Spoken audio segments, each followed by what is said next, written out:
Europe 1, bien fait pour vous.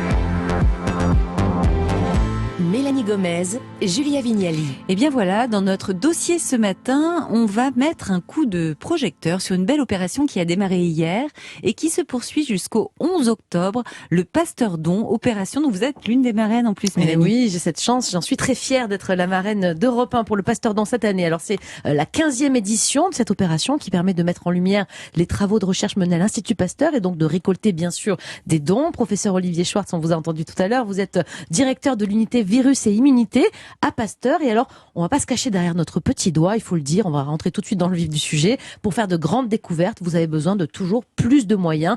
Tout coûte cher, hein. Tout à fait. L'Institut Pasteur, c'est une organisation où il y a 2800 personnes qui travaillent sur le site, sans compter le réseau d'Institut Pasteur dans le monde. Il y a 130 unités de recherche et nous sommes une fondation de recherche d'utilité publique, c'est-à-dire que nous ne sommes pas but lucratif, mais nous avons besoin de beaucoup d'argent pour financer nos travaux. On va en parler dans un instant. Et il y a environ un tiers de notre budget. On a un budget annuel de 330 millions d'euros environ. Provient de la générosité du public, des legs, des interactions avec certains donateurs, des grands donateurs. Et le deuxième tiers, ce sont les contrats de recherche que nous pouvons générer et le soutien évidemment de l'État qui est important. Et enfin, nous avons nos propres revenus suite à des prises de brevets par exemple ou de contrats industriels. Donc c'est cette diversité qui nous rend autonomes et indépendants dans nos activités de recherche. Alors j'en profite pour faire un petit rappel, envoyez don, donc DON au 92 112 pour faire un don de 20 € ou alors vous donnez ce que vous voulez sur pasteurdon.fr. Alors professeur, justement avec ces dons, est-ce qu'il est possible d'acheter quoi par exemple? Pas forcément des super microscopes, mais parfois c'est des petits outils pour le quotidien des chercheurs, c'est bien ça? Tout à fait, tout don compte parce que on se rend peut-être pas compte, mais si on veut faire pousser des bactéries pour les étudier, il faut des boîtes de pétri. Donc ce sont des boîtes où on les ensemence et on les amplifie. Eh bien, un paquet de 50 boîtes, par exemple, peut coûter 100 €. Oui.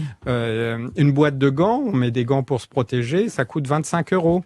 Alors évidemment, il y a des prix de plus en plus chers. Un microscope pour regarder dans un laboratoire les cellules poussées, ça peut coûter 3000 €. Ah oui. Un microscope électronique qui permet d'aller encore plus précisément et de voir la structure précise des virus ou des bactéries ou des cellules cancéreuses, ça peut coûter 500 000 €. Donc tous les dons vont servir à toutes ces choses-là et donc encore bien d'autres. Les Ouais, c'est petits ça. ruisseaux font les grandes rivières. Exactement. Et on a 130 unités de recherche et on estime que le coût d'une unité par an de fonctionnement avec les salaires, etc., c'est 1 million d'euros. Oh là, Donc, 130 vous en avez, ça fait 130, vous avez besoin de 130 millions d'euros? je vous dis, on dépense 330 millions d'euros par an. Ah oui, d'accord. Bon. Et donc, on a besoin du soutien de tout le monde. Allez, on va rappeler que Pasteur, justement, c'est pas que des travaux sur les maladies infectieuses, parce que c'est vrai que dans la tête des gens, on a l'impression que c'est uniquement ça. Vos domaines de recherche, en réalité, ils vont bien au-delà. Quels sont les domaines, on va dire les grandes lignes, sur lesquelles vous travaillez, par exemple, en ce moment? Alors, on s'intéresse à la biologie fondamentale et la compréhension de tous les mécanismes cellulaires, moléculaires, en vue d'améliorer la santé publique. Donc on travaille beaucoup effectivement sur les maladies infectieuses, on parlera peut-être de la Covid, évidemment. Des virus, des bactéries, des mécanismes de résistance aux antibiotiques. On s'intéresse également au cerveau, au fonctionnement du cerveau, à la croissance du cerveau, aux maladies neurodégénératives, Alzheimer, Parkinson. On s'intéresse bien sûr également au cancer. D'une part, pourquoi une cellule normale se transforme, comment elle peut bouger dans l'organisme pour se métastaser. Quels nouveaux traitements peut-on appliquer? Comment le système immunitaire interagit avec les cellules cancéreuses, avec les microbes? Et on a des programmes également. Maintenant, on investit beaucoup depuis quelques années dans l'intelligence artificielle parce qu'on génère tellement de données dans tous les domaines, en génétique, en imagerie, qu'il faut des programmes et des algorithmes spécifiques pour les analyser, par exemple. 11h30 sur Europe 1. bien fait pour vous. Julia Vignali et Mélanie Gomez. Vous êtes sur Europe 1 et c'est bien fait pour vous, votre émission dans laquelle on prend soin de votre vie quotidienne et là surtout en ce moment même de votre santé. En fait, le Pasteur Don ce matin, on a tous et toutes enfilé nos blouses pour rendre hommage à tous ces chercheurs qui sont plus motivés que jamais pour faire avancer la recherche, mais pour cela, ils ont besoin de nous. Alors on détaille tout ça avec le professeur Olivier Schwartz. Vous êtes directeur de l'unité virus et immunité à l'Institut Pasteur. Alors cette année, le Pasteur Don, il était difficile de passer à côté de ce qui a fait l'actualité depuis près de 2 ans. La Covid-19, l'Institut Pasteur n'est pas parvenu encore à développer un vaccin, mais les recherches ont permis des avancées primordiales sur cette maladie. Lesquelles? Expliquez-nous un petit peu. Alors, dès le début de l'épidémie, nous nous sommes mobilisés et il y a eu plus de 400 chercheurs sur presque 2800 de l'Institut qui ont travaillé sur tous les aspects du coronavirus et de la Covid. Et donc, si on prend une échelle de taille, ça va du plus petit de l'atome, comprendre comment la particule virale se forme, comment la spicule qui est à la surface des virus permet au virus de rentrer dans la cellule, comment la cellule reçoit le virus, quels sont les changements, comment le virus se multiplie dans la cellule. Et si on dézoome un peu, c'est comment le système immunitaire voit les cellules infectées, pourquoi certains patients peuvent faire des formes graves et faire une hyperinflammation. Et si on dézoome encore plus, c'est comment le virus se propage d'un individu à l'autre, l'épidémiologie, la modélisation de l'infection. Et donc c'est cette approche multi-échelle qui a servi de base donc à nos recherches fondamentales, mais également il y a tout un continuum de recherche appliquée avec la mise au point de tests diagnostiques. C'est dans le CNR de l'Institut Pasteur qu'a été isolé le premier virus en Europe en janvier 2020. Dans notre propre laboratoire, on a isolé le variant Delta. On était une des premières équipes dans le monde à le faire sur un voyageur qui revenait d'Inde. Ça, c'était en avril et ça a été très important pour comprendre ce nouveau variant. On a mis au point donc des tests diagnostiques. On a des traitements en cours de développement. On a des candidats vaccins qui sont toujours en développement et beaucoup d'interactions avec beaucoup d'instituts de recherche dans le monde et d'industries pharmaceutiques également. Alors professeur, vos chercheurs ont notamment observé des similitudes entre la Covid et la grippe. Ça veut dire que ça va devenir un virus hivernal saisonnier et donc il va falloir refaire un vaccin chaque automne, c'est ça l'idée ?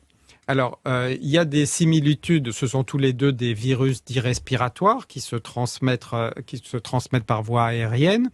Il y a eu moins d'épidémies avec les virus de la grippe récemment, parce qu'avec tous les gestes barrières, et maintenant l'épidémie, le virus de la grippe, les virus de la grippe commencent à se propager. Ils donnent le même type d'infection qui peuvent être gravissimes. L'infection par le coronavirus est quand même plus grave. Statistiquement que l'infection par les virus de la grippe. On peut se faire vacciner contre les deux en même temps. Le même jour, il n'y a pas de problème. Ce n'est pas décommandé puisque ce sont deux virus différents.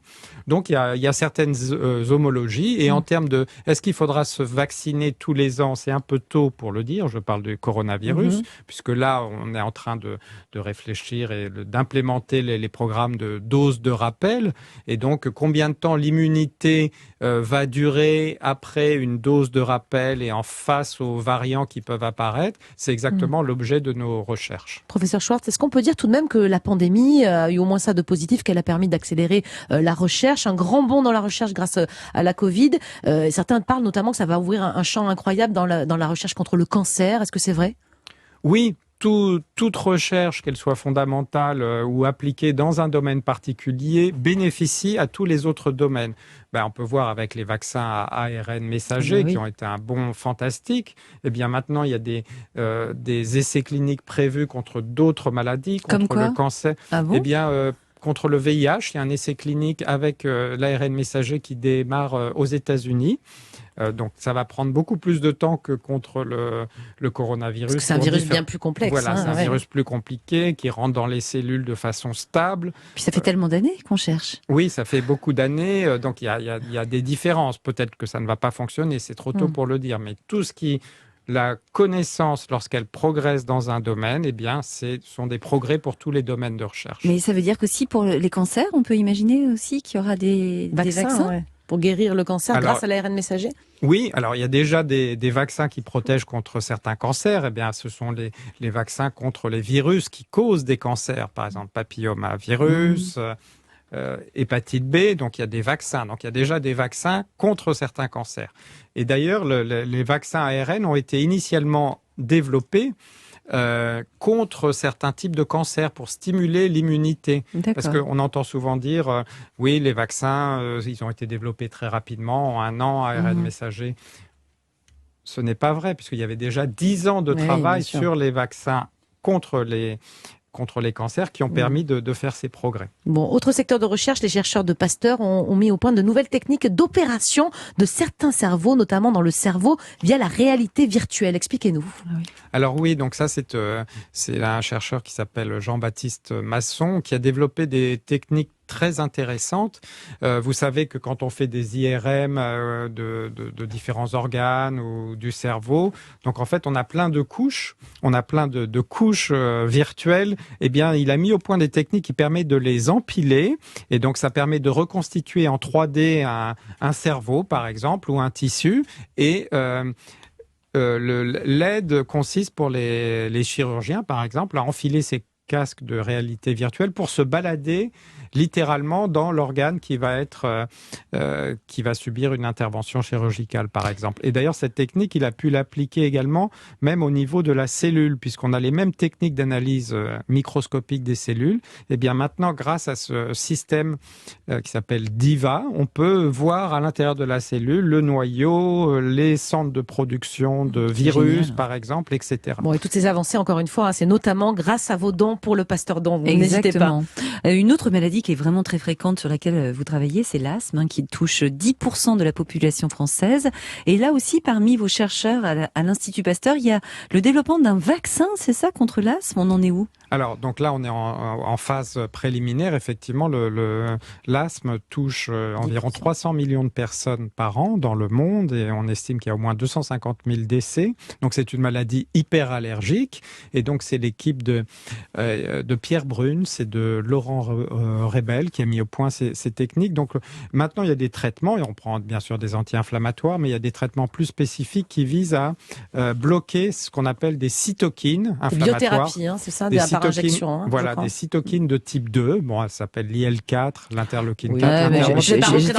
J'étais très mauvaise en bio. Cette équipe, elle a mis au point des vaccins contre ces cytokines hyper-inflammatoires qui sont la cause de l'asthme. Donc c'est un vaccin qui cible ça, qui est l'une des causes de l'asthme, et donc en ciblant cette protéine, on peut imaginer ne plus avoir d'asthme du tout. On vaccinerait quoi? Des enfants dans des familles à risque? Par exemple, alors pour l'instant, on est au stade du candidat vaccin. Donc chez la souris, on est en phase préclinique. Il n'y a pas encore eu, à ma connaissance, d'essais cliniques, mais c'est l'étape indispensable de développement de nouveaux vaccins. Alors, il y a un autre domaine sur lequel vous travaillez à Pasteur et pour lequel vous avez besoin des dons, là aussi, du Pasteur Don, c'est la résistance aux antibiotiques, et notamment, vous êtes en train peut-être de mettre au point les antibiotiques du futur. De quoi s'agit-il?